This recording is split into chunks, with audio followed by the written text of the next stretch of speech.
की माझ्यावर टीका झाली की जे काटापूर योजनेतनं महेश शिंदेनी पाणी खटामानला नेलं, असं केलं तसं केलं. मी त्याकडे पूर्ण दुर्लक्ष केलं. जे काटापूर योजनेचं मी मागच्या पण मुलाखतीत सांगितलं होतं, सगळ्यात जास्त फायदा कोरेगाव तालुक्याला, 2 नंबर खटाव तालुक्याला आणि 3 नंबर सातारा तालुक्याला. सातारा तालुकासुद्धा दुष्काळी आहे, लक्षात घ्या, पूर्व भाग. म्हणून आपण त्या भागाला पाणी द्यायचं नियोजन केलं आहे. आत्ताचे आमचे जलसंपदा मंत्री राधाकृष्णजी विखे पाटील साहेबांनी खूप मोठं योगदान दिलं. मी जे कृष्णा खोरेचे उपाध्यक्ष असताना जी प्रपोजल केली ती त्यांनी मान्य केली. फडणवीस साहेबांच्या सूचना तर होत्याच, पण त्यांनी प्रचंड योगदान दिलं. त्यांनी आज आपल्याला 5 बॅरेजेस दिलेले आहेत. त्यामुळं उन्हाळ्यात सुद्धा कृष्णा नदीत आपल्याला 2.5 TMC पाणी उपलब्ध होणार आहे. हे बॅरेज आपण अडवून ठेवणार. त्यामुळं जर तुम्ही पाहिलं असेल, आरफळच्या वर मराठ्यापासून, वनगळपासून ते खाली झेकपर्यंत तुम्ही जर पाहिलं तर 5 बॅरेजमध्ये 2.5 TMC पाणी आपण साठवून ठेवतोय. आणि असा प्रकल्प महाराष्ट्रातला हा एकमेव प्रकल्प आहे की ज्या प्रकल्पामध्ये 15 एकराला आपण शेतकऱ्याच्या बांधावर टी काढून देतोय. त्याचं सगळं नियोजन स्वतः बसून केलं आहे. मला जी 1 वर्ष कृष्णा खोरेची मिळाली त्याच्यामध्ये कोरेगाव मतदारसंघातलं फेरनियोजन केलं आणि शिवाय शेतकऱ्याच्या बांधावरती सुद्धा पाणी आणण्याचं नियोजन केलं. आमचा भाग सगळा दुष्काळी आहे आणि फडणवीस साहेबांनी जो पाठिंबा दिला आम्हाला तो फार मोठा होता. त्यावेळेलाच त्यांनी 970 कोटी रुपये मला दिले. सगळ्यांनी माझी चेष्टा केली की हे अशी योजना मंजूर होत नसतात, असं नसतं. मी त्याकडे दुर्लक्ष केलं. माझ्यावर खूप टीका पण झाल्या. कृष्णा नदीतलं पाणी जे वाहून जातं हे कर्नाटकला जातं. हे पाणी आपण पावसाळ्यात भरून घ्यायचं. हे पाणी एकदा आम्ही उचलल्यानंतर आपण वरण्याचा तलाव भरणार आहे, देवकरवाडीचा तलाव भरणार आहे, निगडीचा भरणार आहे, देगावचा भरणार आहे, पलीकडं अगदी पुढंपर्यंत आपण जाणार आहे. त्यामुळे हे तलाव मोठ्या प्रमाणात भरले जाणार आहे. त्यामुळे सिंचनाच्या पाण्याचा सगळ्याच प्रश्न सुटणार आहे. ह्याच्यात अजून एक मी बदल केला की आमचे जुने जे सगळे मातीचे बंधारे आहेत ना, ते योग्य नाही आहेत पाणी साठवायला. त्यामुळे मी आता 425 कोटीची सुफरमा आता राज्य सरकारकडे दिलेली आहे. फडणवीस साहेब आता त्याला मान्य. नमस्कार, मी गणेश बोतालजी, संपादक सह्याद्री वेद. सह्याद्री वेदवर आपले मनपूर्वक स्वागत. मी सध्या आहे आमदार महेशदादा शिंदे साहेब यांच्याबरोबर. नमस्कार. आमदार महेशदादा शिंदे साहेब आज तासगाव उपसा सिंचन योजना या योजनेचं आज भूमिपूजन करणार आहेत आणि त्या अनुषंगानेच वरणे, धनगरवाडी, निगडी, राजेवाडी, देगाव, कारंडवाडी उपसा जलसिंचन योजना म्हणजे तासगाव उपसा योजना, या उपसा योजना संदर्भात आपल्याला साहेबांकडून या योजनेसंदर्भात संपूर्ण अशी माहिती घ्यायची आहे. गुरुवर्य कैलासवासी लक्ष्मणरावजी इनामदार उपसा सिंचन योजना म्हणजे जे काटापूर योजनेअंतर्गत ही तासगाव उपसा सिंचन योजना आहे. तर त्याच अनुषंगाने साहेब आपल्याला सविस्तर अशी आज मुलाखत देणार आहेत. साहेब, सातारा तालुक्यातील हा हक्काचा पाणी प्रश्न अनेक वर्ष प्रलंबित होता. तर या संदर्भात आपण हा प्रश्न सोडवण्याची संकल्पना आपल्या मनामध्ये नेमकी कशी आली?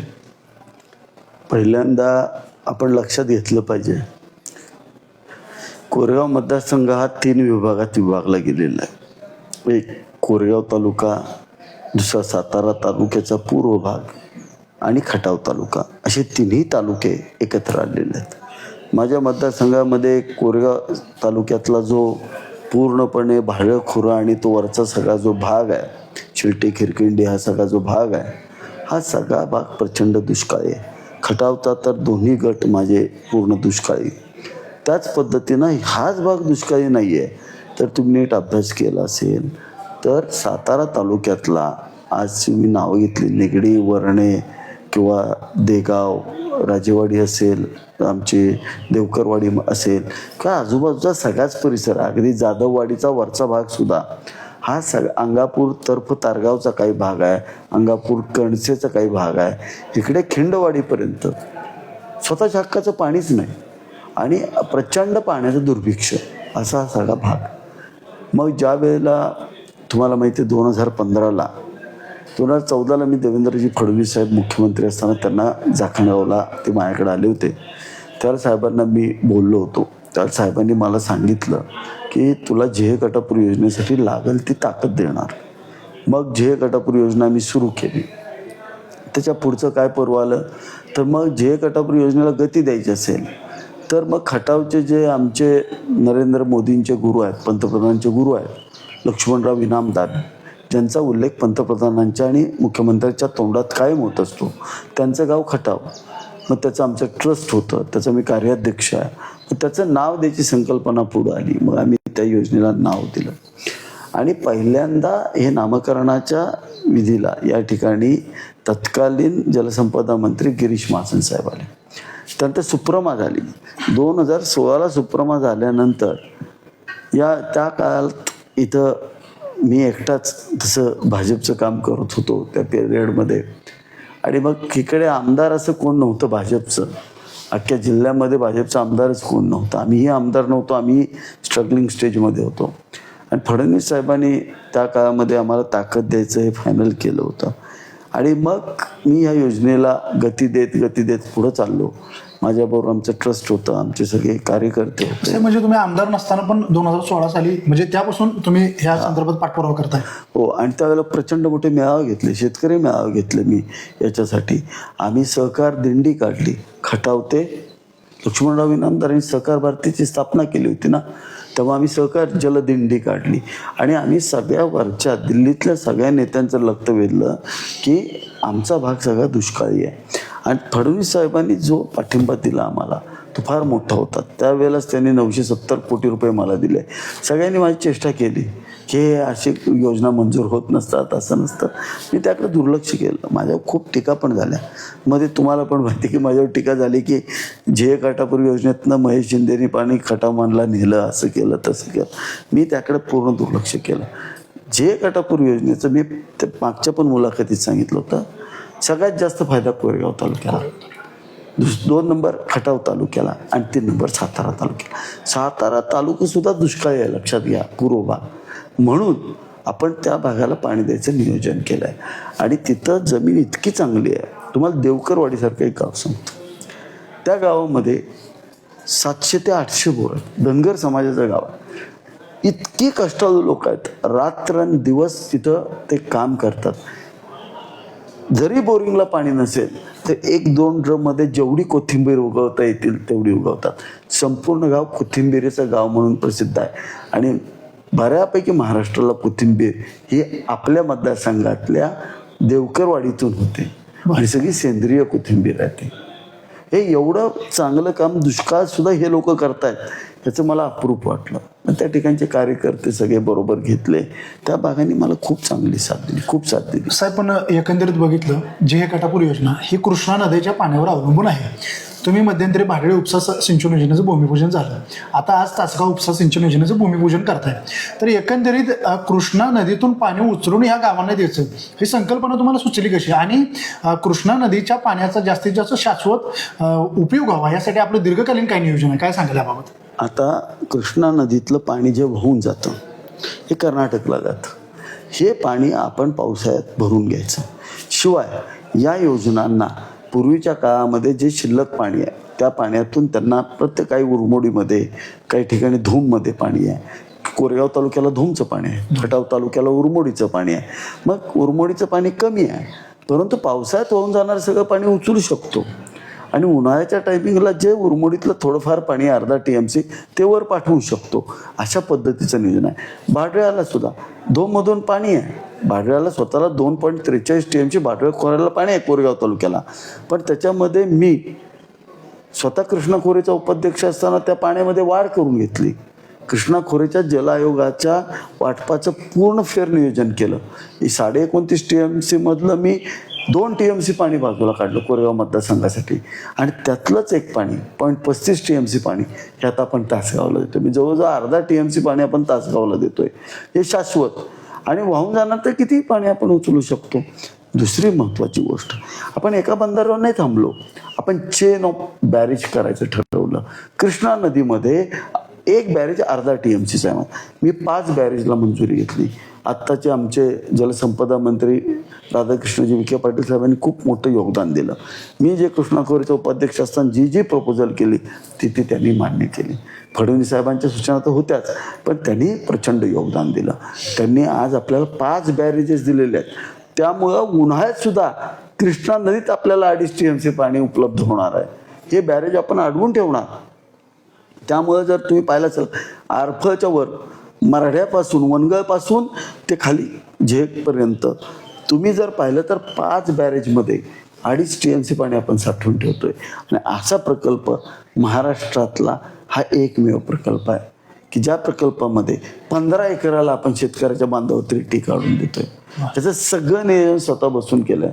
मला जी 1 वर्ष कृष्णा खोरीची मिळाली त्याच्यामध्ये कोरेगाव मतदारसंघातलं फेरनियोजन केलं आणि शिवाय शेतकऱ्याच्या बांधावरती सुद्धा पाणी आणण्याचं नियोजन केलं. साहेब, पण आता हा जो तासगाव उपसा योजना आहे ती जे काटापूर अंतर्गत गुरुवारी लक्ष्मण विनोद जे काटापूर योजनेअंतर्गत येते, एकंदरीत ह्या योजनेला किती निधी उपलब्ध आहे आणि त्याचबरोबर या नेमकं किती हेक्टरी क्षेत्र सिंचनाखाली येणार आहे, नेमका शेतकऱ्यांना कसा फायदा होईल काय सांगाल? कोणती पिकं शेतकरी घेतील चांगल्या पद्धतीनं? आता वरच्या भागात तर पिकच होत नाहीत. 1-4 महिन्याचं पावसाळ्यातलं ज्वारी असेल, बाजरी असेल किंवा मोगन असेल, हीच पिकं वरच्या भागात घेतली, म्हणजे निगडी असेल, वरणे असेल, वरच्या भागात घेतली जातात. क्वचित ऊस हा तर तिथं दिसतच नाही अशी परिस्थिती आहे.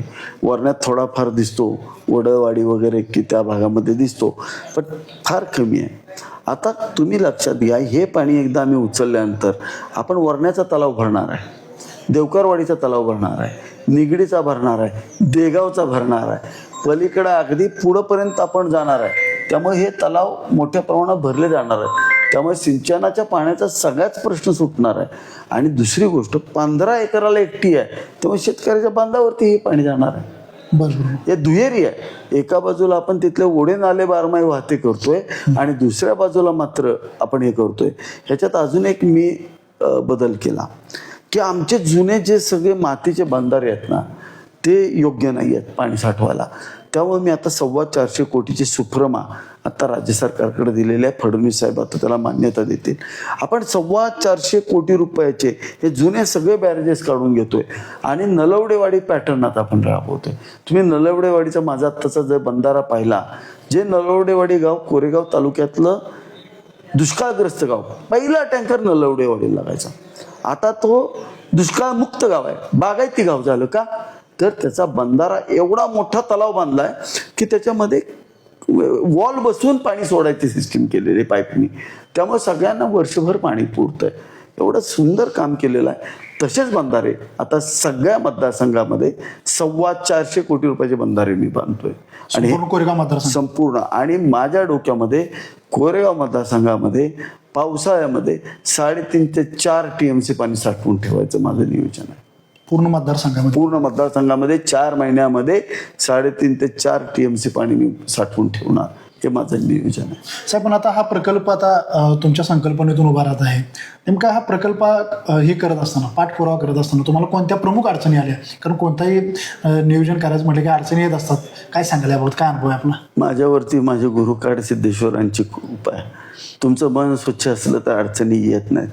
मी तुम्हाला जबाबदारी सांगतो, मला कृष्णा खोरेचं उपाध्यक्ष झाल्यानंतर कुठलीच अडचण आली नाही आणि त्याच्या आधीही आली नाही. मला स्वतःला मागायला मी राज्य सरकारकडे कधी काही गेलोच नाही. मी जातो हे जनतेचं मागायला जातो आणि त्याच्यामुळं मला सगळे मदत पण करतात. म्हणजे काय मला माहीत नाही, पण ईश्वराच्या कृपेनं सगळं व्यवस्थित झालं. कोणीही अडचणी केली नाही, त्रासही दिला नाही. हा प्रकल्प स्मूथ झाला माझा. सातारा तालुक्यातील शेतकऱ्यांसाठी ह्या प्रकल्पामुळे एक आशेचा किरण निर्माण झालेला आहे की आता शेतात आमच्या पाणी पोचेल. तर नेमकी काय तारीख, किती तारखेपर्यंत हे पाणी पोचेल, कालावधी काय असेल याचा, आणि कसे टप्पे असतील, कसे पाणी वितरण व्यवस्था कशी असेल? आता हे बघा, भाडऱ्याच्या तलावात पाणी पोचवायची आम्ही 12 ते 13 महिने टार्गेट आहे आमचं. आमचं काम प्रचंड स्पीडमध्ये चालू झालेलं आहे. 6 ठिकाणी काम चालू करतोय आपण. ही सुद्धा योजना आपण 9 महिन्यात पूर्ण करणार आहे. तासगाव उपसा सिंचन योजना ही आपण 9 ते 10 महिन्याच्यात पूर्ण करणार. कुठलीही योजना 1.5 वर्षाच्या पुढे जाणार नाही आपण. आणि मला फडणवीस साहेबांना मी मुख्यमंत्र्यांना विनंती केली, तुम्ही साहेब याची सुरुवात केल्या, तुम्ही उद्घाटनाला सुरुवात करायला, महेश मी पाणी पूजनाला येणार आहे तुझ्याकडून जलपूजनाला येणार आहे म्हणून सांगितलं. म्हणजे हे फार मोठं द्योतक आहे. आणि याच्यामध्ये सगळ्यात जास्त अजून मदत आत्ताचे प्रदेशाध्यक्ष रवींद्र चव्हाण साहेबांनी पण चांगली मदत केली. ज्या ज्या ठिकाणी मला कुठेही फाईलला अडचणी आली तर सेक्रेटरी लेवलला वगैरे फोन करून ते चांगली मदत करतात. पण आता साहेब, तासगाव उपसा सिंचन योजना, आता ह्या भागातील शेतकरी ह्या आज योजनेचं भूमिपूजन होते, तर या योजनेची वाट पाहत आहेत, पाण्याची वाट पाहत आहेत की आता कधी आमच्या शेतात पाणी येईल. तर ह्या तालुक्यातील शेतकरी बांधवांना आपण काय संदेश देऊ इच्छिता, काय सांगाल? कोरेगाव तालुक्यातल्या सगळ्या कोरेगाव मतदारसंघातल्या माझ्या सगळ्या तमाम शेतकरी बांधवांना एवढं सांगतो, यंदाचा दुष्काळ हा तुमच्या आयुष्यातला शेवटचा दुष्काळ. मी काही झालं तर पुढच्या वर्षीपर्यंत ही योजना रात्रंदिवस मेहनत करून पूर्ण करण्याचा प्रयत्न करणार आहे. आता नाबार्डच्या माध्यमातून सुद्धा निधी मिळायचा आमचा मार्ग रिकामा झाला आहे आणि ईश्वराच्या कृपेनं केंद्र सरकारही याला अनुकूल आहे. कारण वकील साहेबांचं नाव येतं तिथं सगळेच नतमस्तक होतात. वकील साहेबांच्या नावाला कुणाचाच विरोध असूच शकत नाही आणि ही योजनाच वकील साहेबांच्या नावानं असल्यामुळं हे होणार. अगदी. आणि साहेब, माझा शेवटचा प्रश्न, तुमचा एक मानस आहे की कोरेगाव विधानसभा मतदारसंघ म्हणजे सातारा तालुक्यातील गावं, कोरेगाव तालुक्यातील, खटाव तालुक्यातील गावं 98% सिंचनाखाली करण्याचा आपला मानस आहे. आता काल परवा आपण काही दिवसापूर्वी भाडळी उपसा योजना किंवा आज तासगाव उपसा योजना, नेमकं काय सांगाल? हा मतदारसंघ सुजलाम सातलाम करण्यासाठी नेमकं कशी भूमिका असेल तुमच्या याच्या पुढच्या कालावधीमध्ये? मी सांगितलं. आणि साहेब, दुसरा प्रश्न की ज्या भागामध्ये पाण्याची टंचाई आजही निर्माण होत आहे, म्हणजे या योजना पोहोचल्यानंतरही पाण्याची टंचाई निर्माण झाल्यानंतर त्या लोकांसाठी, त्या भागासाठी तुमची नेमकी विकासाची भूमिका असेल, कारण त्याही लोकांना पाणी मिळालं पाहिजे, याबाबत काय सांगाल? याच्यामध्ये 2 गोष्टी आहेत. मी तुम्हाला सांगितलं तसं पावसाळ्यातनं वाहून जाणारं पाणी आपण एवढं प्रचंड साठवून ठेवायचं की आपल्याला 1 वर्ष पाऊस अजिबात पडला नाही तर आपल्या पिकाला ताण नाही आला पाहिजे. माझ्या डोक्यात 22.5 लाख टन ऊस निर्मितीचा माझा उद्देश आहे, जो आता आपण 6 लाख टनापर्यंत कोरेगाव तालुक्यात गेलो आहे. मला 22.5 लाख टनापर्यंत जायचे आहे आणि त्याचबरोबर फळबाग लागवड पण करायची आहे. आता ते टप्पे करतोय मी जमिनीच्या प्रतवारीवरती. काही ठिकाणी आता आपण पेरूच्या बागा लावण्यासाठी किंवा इतर फळांच्या बागा लावण्याचा आणि त्याच्यावरती प्रक्रिया उद्योग करण्याचा माझा एक मानस आहे, तो मी करणारच आहे. पण पहिल्या टप्प्यामध्ये तरी आत्ता पाणी प्रत्येकाच्या शेतात पोचवतोय, हे माझं टार्गेट आहे. याच्यामध्ये शाश्वत पाणी मिळण्यासाठीच हे 425 कोटीची जे दुसरी सुपरमा मी घेतली म्हणलं ना, ते त्यासाठीच घेतलेली आहे की आपल्याला पाणी साठवून ठेवलं. केटी बांधारे थोडक्यात मोठे तलाव, केटी बांधाऱ्याचा उपयोग होत नाही, मोठे साठवण तलाव हे तयार त्यासाठी सुपरमधून मागितलेली होऊन जाईल. काय अडचण नाही, 1 महिनाभरात ती सुपरमा होऊन जाईल माझी. त्याचा संपूर्ण या कोरेगाव मतदारसंघासाठी निश्चितपणे फायदा होईल. 100%. साधारणतः कुठलाही बंधारा 7-8 कोटीच्या खालचा नसेल. असे साधारणतः माझ्या हिशोबाने मी 90 बंधारे बांधणार आहे. प्रचंड मोठे साठवण तलाव 90 बांधतोय मतदारसंघामध्ये. आयडियल झाला पाहिजे. हे आत्ता तुम्ही बघताय प्रचंड पाऊस महाबळेश्वर आणि पश्चिम भागात पडतोय, पण इकडं कोरेगावला स्वतःलाच 1 थेंबर पाणी नाही आहे. प्रचंड विक्रमी महाबळेश्वरला पाऊस झाला. जिल्ह्याची सरासरी कधीच ओलांडून पाऊस पुढे गेला, पण आपल्याला प्यायला पाणी नाही अशी अवस्था. ही जे आपल्याला निसर्गाचं हे चक्र आहे, एका बाजूला पश्चिम भागात प्रचंड पाऊस आणि पूर्व भागात अजिबातच पाऊस नाही, याचा बॅलन्स जर करायचा असेल तर आपल्याला साठवण तलाव केल्याशिवाय आपण टिकू शकत नाही. आणि छोट्या साठवण तलावाचा काही उपयोग होत नाही. आपल्याला प्रचंड मोठे सिंचनासाठीचे साठवण तलाव करावे. साधारणतः किती क्षमता असेल प्रत्येक साठवण क्षमते तलावाची? आता त्या क्षमता नलवडेवाडीसारखे तलाव आहे किंवा चिलेवाडीसारखे तलाव, साधारणतः माझ्या हिशोबाने ते 12 हेक्टरवरचे तलाव आहेत. म्हणजे 25 ते 30 एकराच्या वरचे तलाव, काय 50 एकराचे तलाव, असे मोठमोठे साठवण तलाव आपण करतोय. साधारणतः एका तलावाच्या खाली 700 ते 800 एकर क्षेत्र हे 12 महिने बागायचं सिंचनाखाली होणार सर. अशा पद्धतीचं आपण करतो. अगदी सर. आत्ताच आमदार महेशदादा शिंदे साहेबांनी जेहे काटापूर योजना म्हणजे गुरुवर्य लक्ष्मणराव इनामदार जेहे काटापूर उपसा सिंचन योजनेअंतर्गत जे आज तासगाव उपसा योजनेचं भूमिपूजन होणार आहे, तर नेमकी साहेबांची संकल्पना कशी आहे की जेणेकरून हा कोरेगाव विधानसभा मतदारसंघ संपूर्ण 98% सिंचनाखाली आणण्यासाठी साहेबांचा प्रयत्न आहे, साहेबांची संकल्पना आहे, साहेबांचा मानस आहे. तर त्या दृष्टीने आमदार महेशदादा शिंदे साहेबांनी तासगाव उपसा योजना या योजनेबाबत सविस्तर अशी माहिती दिली की जेणेकरून ह्या सातारा तालुक्यातील शेतकऱ्यांना या योजनेचा कसा फायदा होईल आणि कशा पद्धतीने शेती सिंचनाखाली ओलिदा खाली यासाठी साहेबांचा प्रयत्न आहे. साहेबांनी आम्हाला वेळात वेळ काढून ही मुलाखत दिली, त्याबद्दल धन्यवाद. धन्यवाद सर. धन्यवाद.